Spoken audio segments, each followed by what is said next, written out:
So I just got back from Puerto Rico, and I actually heard that there aren't any native speakers of the indigenous language of Puerto Rico anymore, and it really is kind of depressing to think about how much colonization has really screwed up these territories. You know, Puerto Rico is just such a complicated political situation, and it's just interesting that they're slowly losing their culture on top of really not having a strong identity as both being a part of the United States, but not truly being a part of the country, and that they're structured like, say, Hawaii. It's just so interesting, and it's like, when I was there, I was kind of like, I kept forgetting, honestly, that this was still a part of America, in the sense I was like, these prices were in San Juan, it's actually quite expensive. And then I kept having to be like, oh fuck, man, this is actually still in USD. This is $12 for a pint of Ben and Jerry's. So it's like, what the fuck is going? It was very interesting, and I really enjoyed my time in Puerto Rico. But it is such a complicated situation to be in, and it made it so interesting, especially when I went with a lot of people that had Puerto Rican heritage that, you know, I'm not a part of, but it was still a good time. Dave's waiting for me to cut him off, but like, I don't know, it felt kind of disrespectful to just cut you off when you were talking about serious issues like colonialism. Anyway, David, I'm looking at the time, and it's the Chainsaw Minute.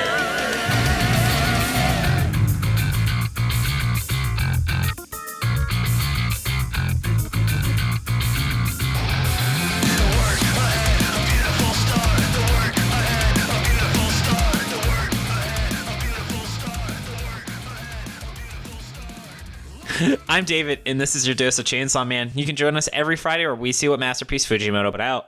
I'm Jordan, and if you're looking for regular Shonen Flop goodness, you can find our next episode, our first thoughts on Muddy, this Monday on the main Shonen Flop feed. Yeah, we changed the script because if you're listening to this, that means you're listening to it on the Chainsaw Minute feed. We're not on the Shonen Flop feed. We got that feedback. We're doing our own thing. We're doing it up. And Jordan, by the way, for the record, someone commented on our last episode on YouTube and said, I only listen to the Chainsaw Minute. I do not listen to Shonen Flop. So one person exists that doesn't actually care about our main podcast.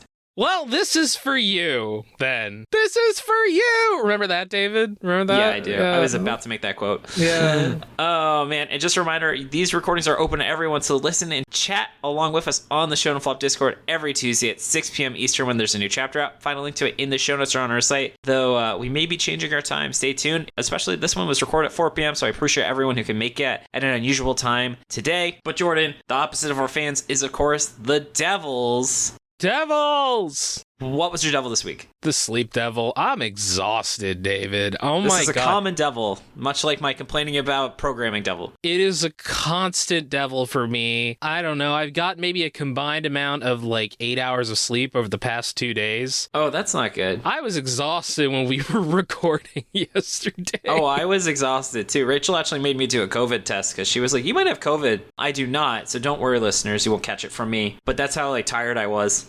Yeah, listener, make sure you're vaccinated, you know? I wouldn't want you to get COVID from us. Vax early and vax often. Yeah. Remember when TurboVax was a thing?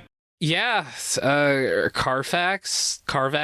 Anyway, David, what is your devil?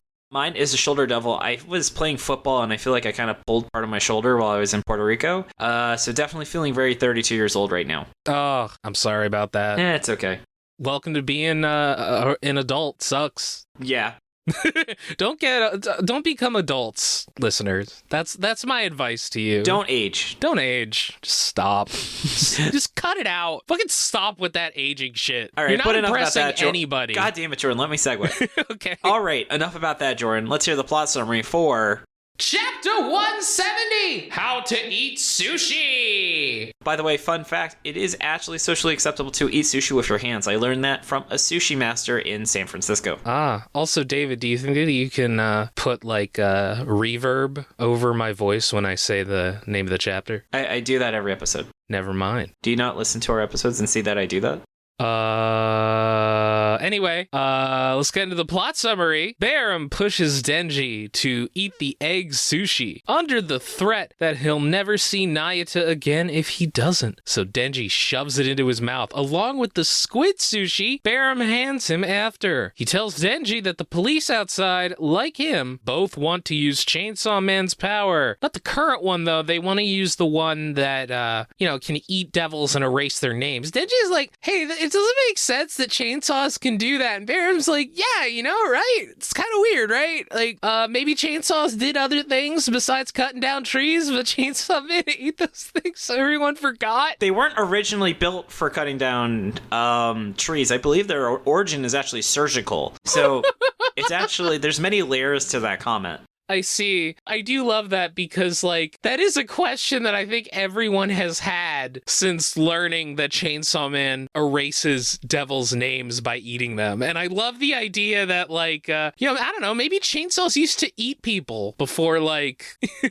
I wonder if Fujimoto had was like, I'll think of something, and then he's like, dog, I ain't got shit. Because it's such a bullshit answer, and it's like, no one knows why that power works that way. It's so funny. It's so fucking good. I love that. Only Fujimoto gets away with that bullshit. I let him get away with it, Popcorn David. Barham tells Denji that in order for him to transform, he needs two things: everyone's fear and Denji's unhappiness. He then tells the chef to send down the belt, revealing Nayuta's severed head on the plate, scaring everyone in the restaurant and making Denji miserable, though everyone except for Fami, because Fami did not give a fuck. Fami does not give a shit. I think Fami's probably in on it, honestly. Yeah, I mean, let's talk about why this week's chapter was a 10 out of 10. This was a fucking crazy chapter. Fujimoto is fucking cooking recently. Dude, yeah, and it's not just because he's at a restaurant, which I'm aware you don't... Well, I guess he still cooks sushi, but you know what I mean. But yeah, it's interesting. I want to get this out of the way. People think he may be eating Nayuta. I think it would be clever with the whole he's not really tasting what he's eating, but it's also like, how could he hide stuff like eggs as Nayuta? So I think it's kind of fucked up, but I maybe he'll do it. I'm kind of on team he's not eating Nayuta. I feel like he's got to be eating Nayuta somehow. That's why Barham is like pushing him to eat the sushi, right? That's what makes sense. I agree with you. I don't know how you make the human body look like sushi, but also it is possible that, I mean, they have the fire devil that can disguise how things look. I've seen people theorize, since Nayuta's head is missing the mole on her, like under her left eye, that this is the fire devil disguising things. Also, I think it is very possible that the falling devil is involved here. Because, really? Yeah, because, I mean, the falling devil disappeared, right? The falling devil did not die, was not truly defeated. The falling devil left. So I think it would make sense for the falling devil to actually have done this, especially with the falling devil actually making food out of human body parts. You know what? That's fair. I guess we'll really see it. And it's not like Fujimoto is above cannibalism if you've read Fire Punch. If you've read Chainsaw Man. That is I mean, also at the end true. of part 1, he actually eats Makima.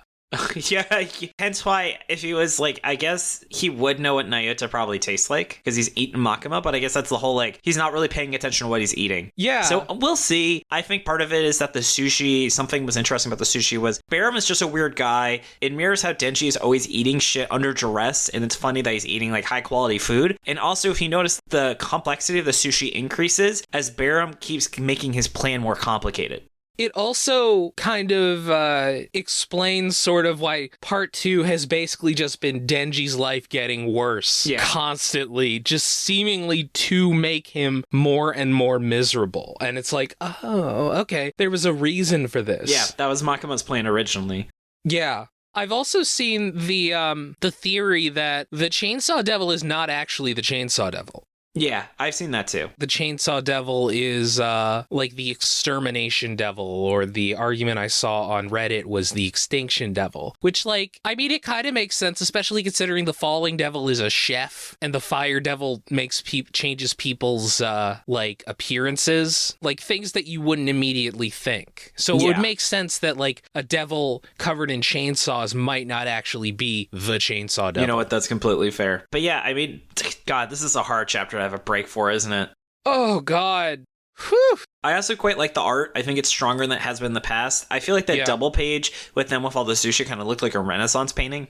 That was so amazing, the way that was set up. Fujimoto, even when the art is not, like, stellar, the composition and, like, paneling and storytelling are always top fucking notch. It was so understated. Like, Fujimoto didn't have, like, oh, we're gonna zoom in and, whoa, Night is there. It was just like, no, here's a wide panel. It's a double page page spread. The first page, you just see, you just see like the sushi, like you just see like the conveyor belt. And then the next page, again, just the conveyor belt. But what's that there? It's a head? It's Nayata's head. Oh my God. Like, holy shit. Holy shit, this chapter. This is a spicy chapter. Fuck. Also, someone mentioned Look Back. You see that Hideo Kojima has confirmed that he loves Look Back. Hell yeah, collaboration when? Collaboration when? One day, Jordan. One day. That's all I want. Oh, man. I'm trying to think what else to talk about. This was a spicy chapter, and Fujimoto definitely needs 2 weeks for whatever he's cooking. He is cooking so hard, David. Oh, it's so good. Like, I read that and my eyes were just fucking wide with, like, shock. Like, holy shit. And then, Jordan, is there anything else you want to toss in? Holy shit. Okay. Well, Jordan, I want to say thank you so much for all of your hard work on the show.